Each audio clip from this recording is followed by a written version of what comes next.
I love mountains, I love the countryside. On the lane, you go around the corner and you just get new views every corner you go around, and it's just fantastic. Everyday stress is completely forgotten about. It's been lovely. It's freedom, yeah. It's absolute freedom, you know. There's nothing quite like it, really. Green laning is driving a 4x4 along unsurfaced roads, ancient unsurfaced highways. Basically, they are roads that escaped the tarmac man. It's slow, interesting, and you get to see the countryside from a very different perspective. In England and Wales, walkers, horse riders and cyclists have access to 140,000 miles of rights of way, whilst motorised users only have access to less than 3% of that network. We started the Green Lane Association to protect that 3% and protect it for all users. The Green Lane Association has in excess of 4,000 members. We're still growing. Members get access to Trailwise 2, which is a database of green lanes in this country. It's a very active organisation. There's lots going on. Maybe a lane is washed out, or maybe there's fallen trees, and we need to help the council, because the councils these days, they've had their budget slashed, and to have maintenance done properly, we need to help out occasionally. A good example of a glass project was the Salisbury Plain waymarking project. Salisbury Plain is the same size as the Isle of Wight, and it hadn't been particularly well waymarked. It's used by the army, but it has rights of way crisscrossing it all over.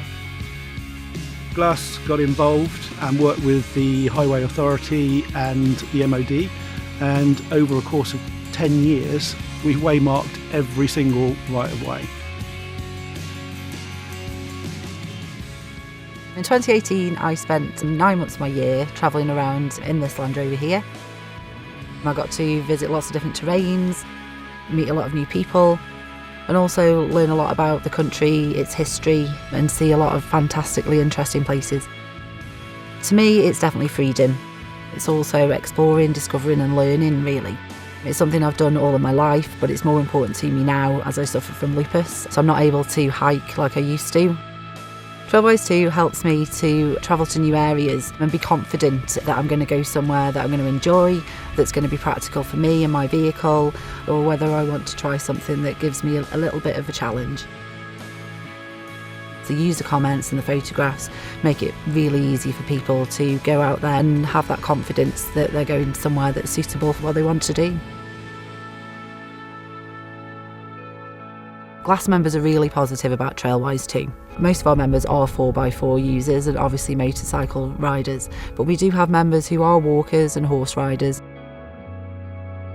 I'm the Media and Communications Officer for Glass, and the reason I think this is such an important part of the organisation is that so many people aren't aware of the legalities of the hobby, whether they be 4x4 drivers or other users such as walkers.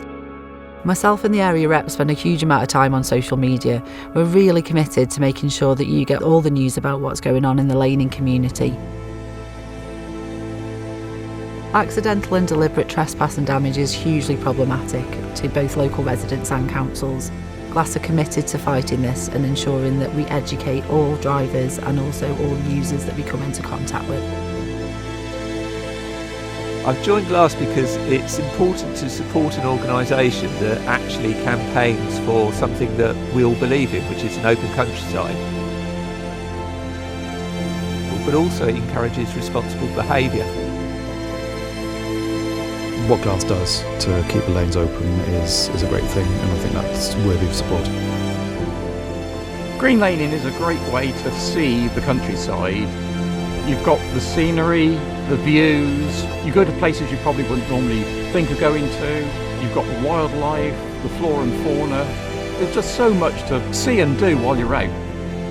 It's not just a drive, you're out in the countryside enjoying it.